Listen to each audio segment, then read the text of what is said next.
because we mentioned the rookies already, like we said, it's an uneven number. So what we're going to do is we're going to round out the rest of the draft list. And, to our surprise, this list is pretty good. I'll say what? I'll tell you something very interesting. First 21 was a lot of fun. Second 21 was hard for us to decipher and stuff.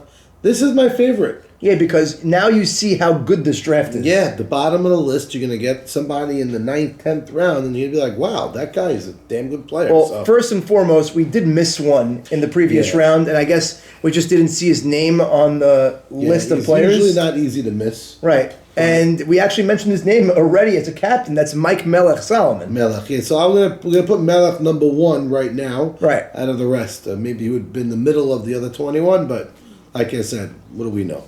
So right. So exactly. Now, Melech is clearly the most valuable catcher in the league. Pitchers love seeing his cute body and his clever personality and his know-how. He's got a great bat.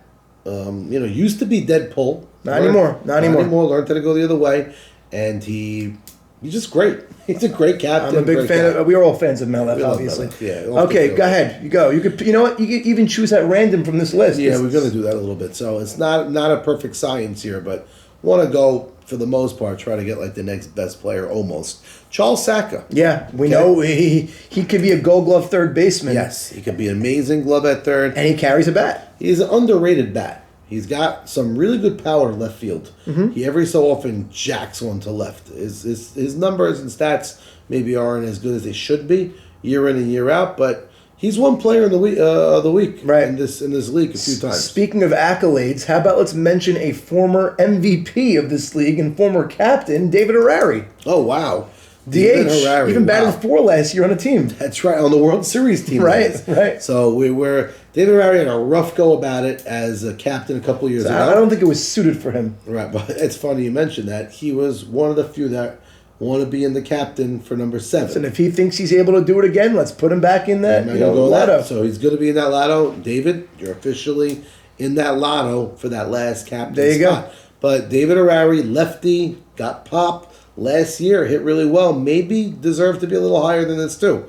But how about I have a name for you right now that'll really last year I think we mismanaged where we slotted him is co-captain Sammy Esses. Yes. So he was so good last year. Yeah, so now he wasn't only so good in our league. He subbed because he couldn't play in Brooklyn. He subbed in the YMSL and he took over Daniel Towell at third. He earned the spot. Now, Daniel Towell is a hell of a third baseman. Playing third base now again as captain Sunday morning. For a guy like Sammy, I don't know how at this stage of his career, he actually got better. He got better. Yes, he did.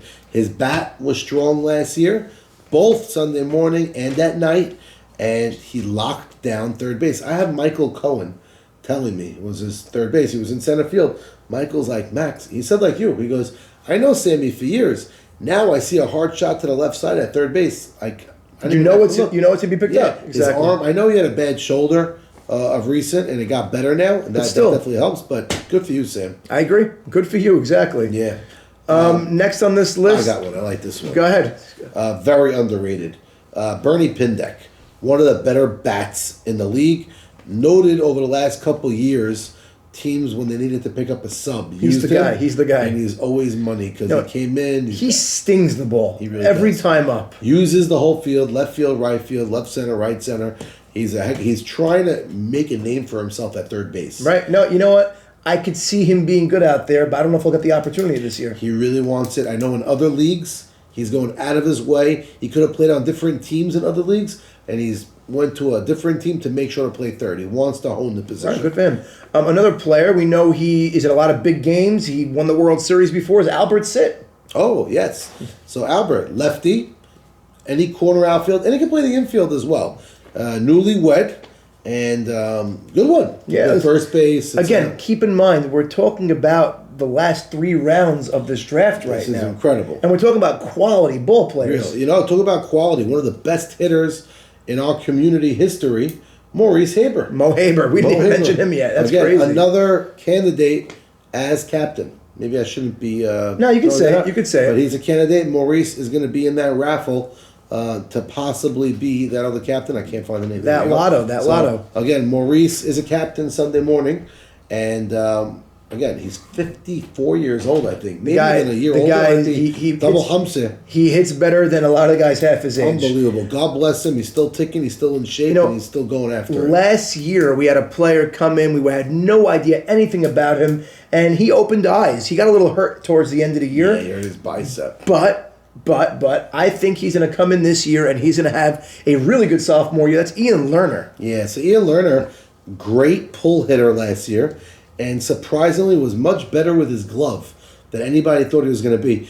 And did not get drafted by his brother-in-law, who he stays with in the summer. And Teddy flipped the table, if you remember. Oh, boy, he did. Teddy Ishak. We lost out on 2 buff schnitzes and a Chinese poppers. Yeah, the entire... All the leftovers, all the food was gone, 100%. And was because he didn't get Ian Lerner. And Michael Sabon Solomon may have been a wise guy for drafting him. But he was happy he took him. Yeah, and he was a great kid, great guy. So Ian Lerner, that's a good one. Another good one. Gold Glove winner on High Cheese. Yep. He was a tremendous get for them. And now he became a stalwart in the league, and he earned his spot. He's a second baseman, short center fielder. Saul Towell. Saul proven that he could play a solid third base as well, which is huge for a draft. Saul's a guy that you get late, and you're shocked you get him that late, and he plays the position better than probably 4 guys drafted ahead of him at that position. It's true. Now, he could play second base, short center field, and third base now. Mm-hmm. And I've seen him do all 3. Last year, Sunday morning, he got traded. I don't know who traded him. Well, that was me. But Saul's a hell of a player. Next up on this list, another underrated player, and he's always a money player, and he's always hungry, Chippendale Loudon. Oh, wow. Sam Loudon, former Gold Glove winner, multiple Gold Glove winner in right field. Again, keep in mind, we're talking about at the end of the rounds, and we're talking about guys like Sam Loudon. It almost doesn't make sense. And again, Sam, different than usual, this year is playing Sunday morning. Right. Which only bodes better.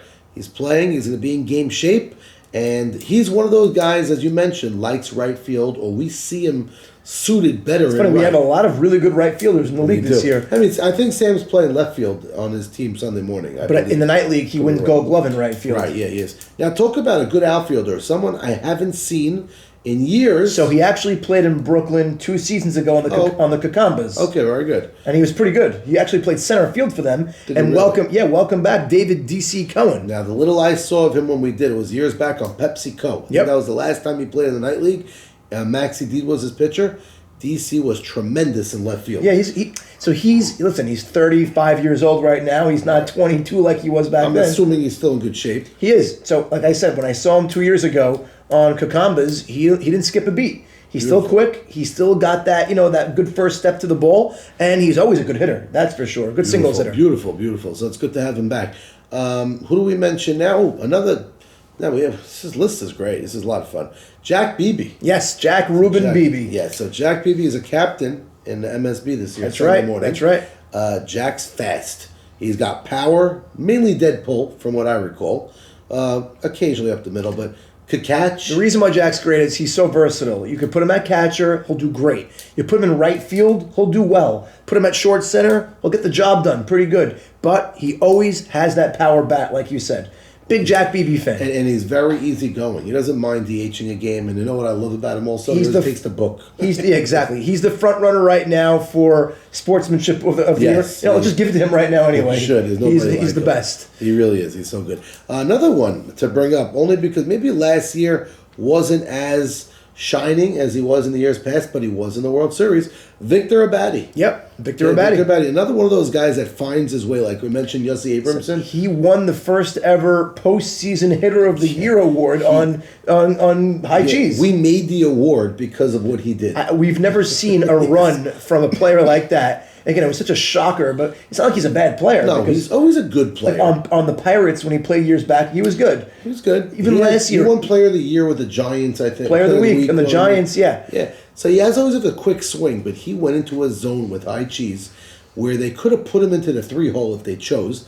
They probably smart. Maxie did the right thing with Maurice Haber, leaving him where he was, but he was in another zone. Yeah, and we know when his short stroke is going, he just stings the ball. A nice little line drive. Yeah, all over the field. Next up, another guy that entered his name into the captain Lotto is Ray Berryesses. Ooh, Ray Berry. We know that Ray was a co-captain on 3 Ike Mavora teams. He never was a captain. Really? And he really wants that captain With job. Brooklyn, he wasn't a captain? Brooklyn co-captain. With the Wolves, he was the Wanamasa Wolves co-captain. Get Swifty co-captain. Those are the 3 So I thought he was the only captain of Brooklyn. I could have been wrong. No, he was co-captain. I spoke to him about it. Yeah? He wants it by himself. He wants it. Okay, so Ray, and I was going to say, if he wins the Lotto, we're not going to have another guy with you. Don't worry. It's if you yours. win, it's yours. Right. So Ray Esses is another one that's going to be in that lottery. Again, Ray is very valuable for... Ray found himself at first base. And I think he's going to play first base Sunday morning on A.B. Sack's he turned out to be a really good first baseman. Very good. But don't take it away that he can still play third. Right. He's a third baseman, which this is a great thing for this draft. There's certain times where captains look and they go, oh my God, we don't have a third baseman. For some reason, I always found it in drafts, that's always a position that people, if they don't get one early, I'll they tell you what it wait on is. it. The third base position, there aren't a lot of guys that are true third basemen.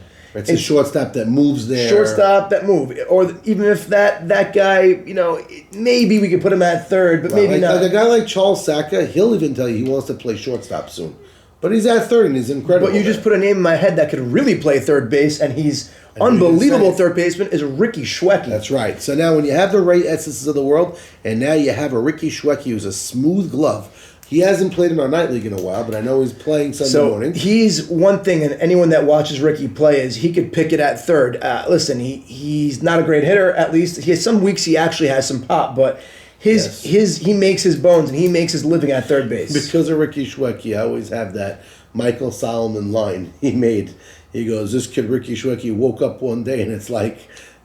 I can't even repeat it. Had to do with Scott Rowland, but he really, really could pick it at third, like you said. So next player on the list, again, we're so far down the list, and I'm mentioning a name that could be a 4-hitter on your team is Hebrew Hammer. Oh my goodness, it's amazing. No, Hebrew Hammer, when he's going well, could be on any given week the best hitter on the field.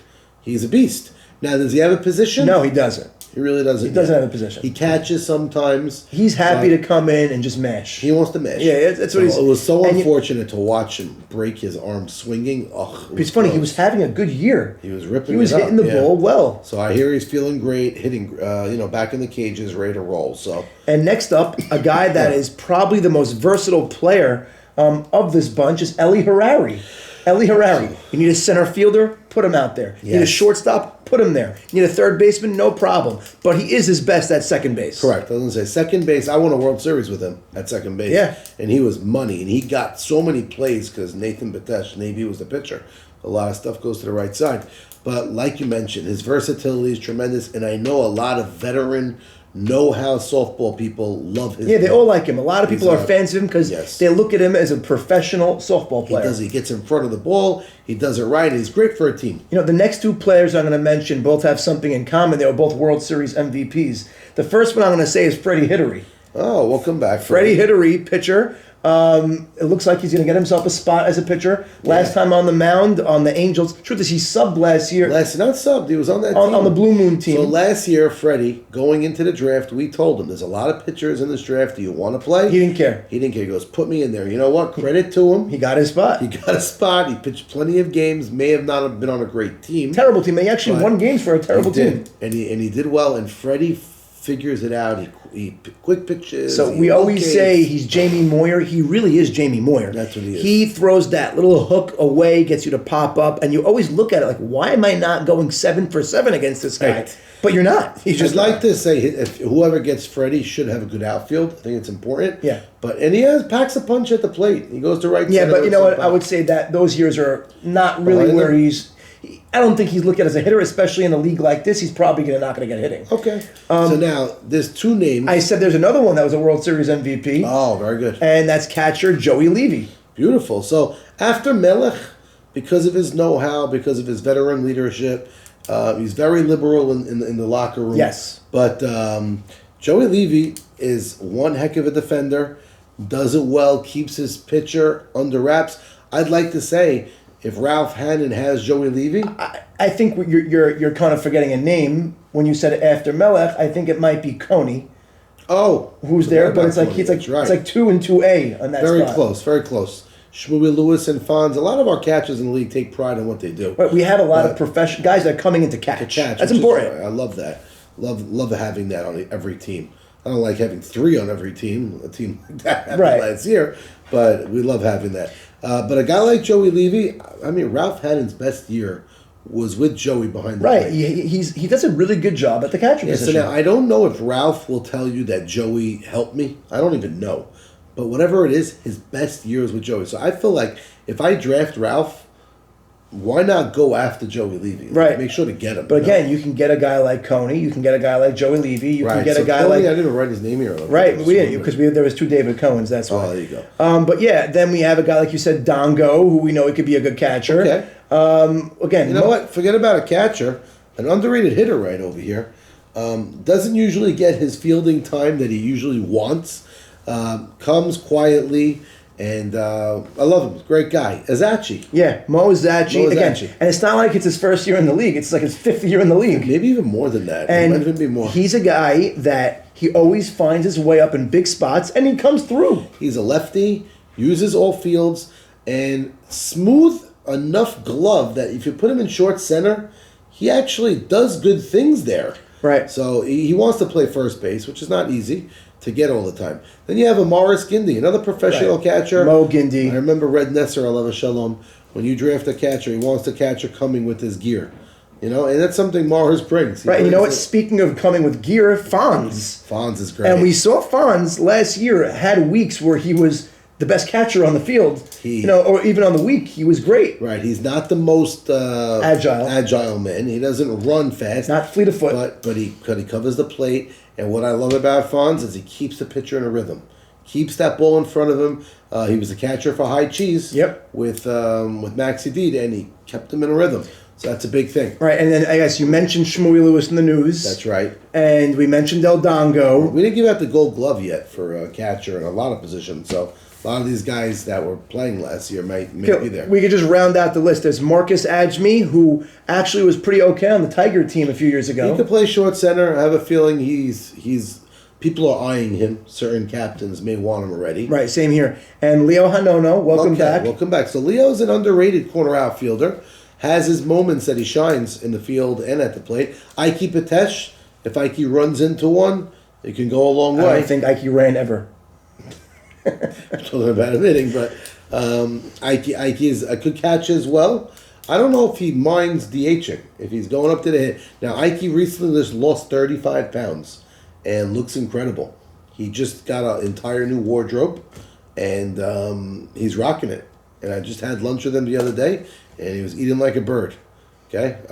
Aside for a few cookies, but he's doing good. He's down 35. Louis Haber. Did he eat the whole bird? What'd you say? He's doing okay, and then again, the last name on the list. Again, this is not any particular order. We're not saying they're going to go last or not last. Right. Just this is the last grouping of players is Louis Haber, and we know Louis can handle the outfield. So right, you mentioned Dongo. I didn't cross it off. Yeah, so that kind of rounds out the entire list. That's the whole draft. So this is a fun draft, and as you can see, this draft is very deep.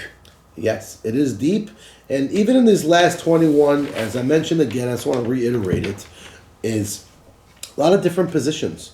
A lot of different positions in these last 21. There's infielders, to outfielders, to catchers, to pitchers. So we don't know how the draft's going to go, but it's a lot of excitement. That rookie crop, I'm the most excited about. 13 rookies and most of them impact players. And let's see. It's going to be a lot of fun. Draft is just... a few weeks away. It's a few weeks away. I love it, love it. So and as we know, the two names that we're not sure if they're playing will make the league that much better. That would be Joe Greenberg and Maxi Dede. Yes. There's actually two other names that we don't even know if there's going to be a way of getting them in there that are on the brim, right, on the brink of playing or not. I don't know. Is Whamma? Yeah, and we know last year Whamma earned himself a shortstop job. Oh boy, did he! He really did. He played great. And Jackie Cohen, who's been a stalwart in the league for the last 6 years. There's 3 Cohens there already. And he wants to play these guys. Either got to take it up with their jobs, with their bosses, with their other wives, bosses, girlfriends. Yeah, whatever it is.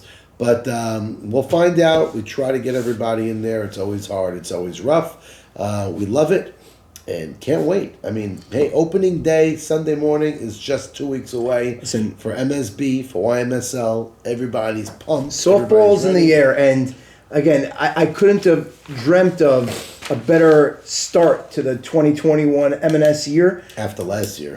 Last year was great. Where are we going? No, We but go after all. last year dealing that was incredible. Yeah. I'm saying last year, this time of year, we didn't know if we were going to have softball. Right, now we're in a better place. Yes. The talent is great. The players are great. The league's in a great place. You want to talk about what we want to bring to the league this year? So we have an idea. We'll bring it up. Why not? So we want to bring in the radar gun. So we always try to implement something new. We started with the live feed, which was a huge success, and we continue to do it, obviously. Yeah, which is something we have to bring up, and I forgot to bring it up before. A.B. Saka, a notable name not on the list. He did tell us he's probably not going to be in. He has his reasons he can't be in. And we have to thank A.B. Profusely. Yeah, so we thank him again, and we still plan on thanking him because we're going to use it. The live feed for this year. No, but AB's been a pitcher in the league now for 5 years in a row now. Yes, and in the World Series four and times. So if he says he can't play, he can't play. Okay, if he can't make it, he can't make it. Again, from year to year, guys have their different commitments. But AB, if last minute AB says he's in, Yeah. we got to find some way. I'll make him in. He'll be in. We got to find him in there. But AB would like to thank you. Again, we still plan on doing the live feeds.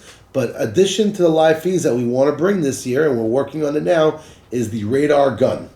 Now, how we're going to implement the radar gun for the pitcher, maybe for the shortstop, we have a couple of ideas, and I'm looking forward to to doing that. It's like a nice little fun tool. We're I gonna agree. It's have going fun to with. be very exciting, and once we get it down pat of how we're going to utilize it, Yeah. I think it'll be tremendous. Either way, it's been great. I appreciate the time. Speaking of time, it's about 2 o'clock in the morning. Oh my goodness! I got to go to sleep. Anyway, So do I. see you all later. Hudson, enjoy.